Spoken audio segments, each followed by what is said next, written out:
परंपरा बहुत पीड़ा देती है। सबसे पहले बुद्धि को अधीन करके संसार में सत्यत्व भाव रख करके बार बार दुख विपत्ति संकट जन्म मरण, कितना प्रपंच है।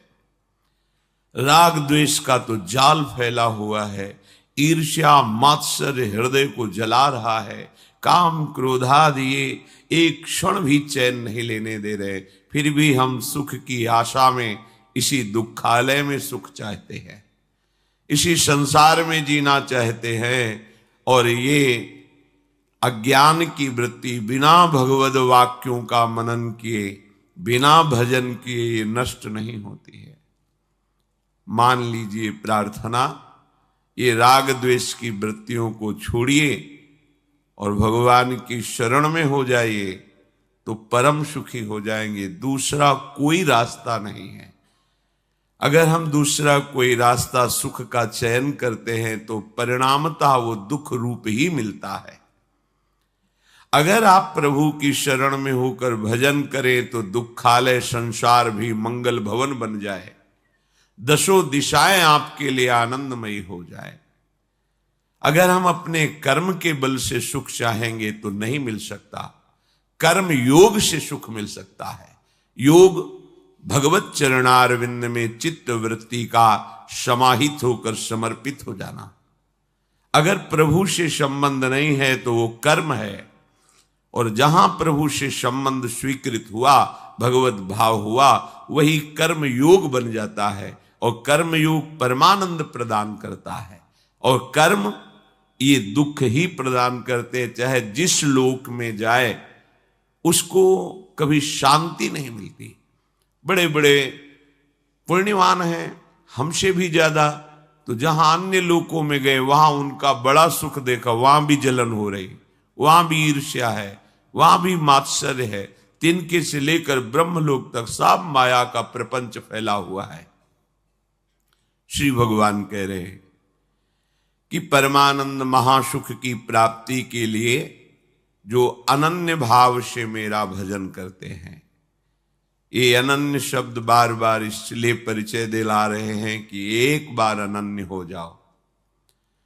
शरीर का राग, इंद्रियों में जो भोगों की सुख की लालसा है, और परिवार मित्र सुहृदजनों में जो स्नेह है, राग है, यही हमारा बंधन है, यही बंधन है।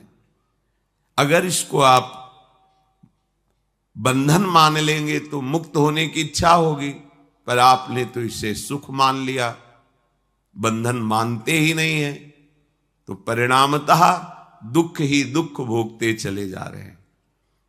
कल एक भगत जी कह रहे थे अश्रु प्रवाह करते हुए, वृद्धावस्था है, मेरी पत्नी पधार गई, पर रात दिन उसकी याद आती है और मैं रोता हूं। विचार कीजिए, शरीर तो चला गया लेकिन शरीर की स्मृति बनी है, और इतनी जोर की बनी है कि उनको अशयी हो रहा है वियोग। धन्यवाद का पात्र उसी समय जी हो जाता है जब ऐसी स्थिति प्रभु के लिए हो जाती है। सच्चिदानंद प्रभु की स्मृति में वो रोता है तो जगत पावन करने वाला बन जाता है। कोई भी निरंतर हमारे साथ नहीं रह सकता। हमारा शरीर भी हमारे पास नहीं है अब भी, केवल तुम मान रहे हो। ये प्रतिपल मृत्यु का ग्रास होता जा रहा है। जैसे अंजुली को चाहे जितना जोर बांध करके जल लो, वो जल क्षीण ही होता चला जाएगा। ऐसे ही तुम्हारी आयु प्रति क्षण नष्ट हो रही है, प्रति क्षण मृत्यु का ग्रास बन रही है। आपको समझ में नहीं आ रहा।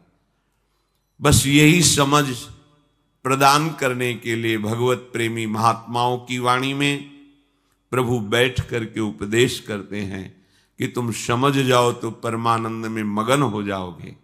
प्रभु कह रहे हैं, सततम कीर्तयन्तो मां यतन्तश्च दृढ़व्रताः नमस्यन्तश्च मां भक्त्या नित्ययुक्ता उपासते।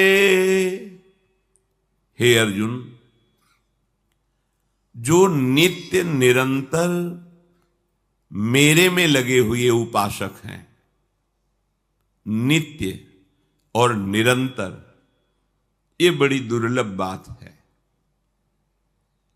शरीर हमारा नित्य है, तो इस शरीर से जितनी भोगी जाने वाली वस्तुएं सब अनित्य हैं।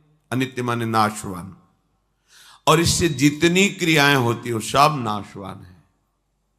नित्य हमारा स्वरूप है,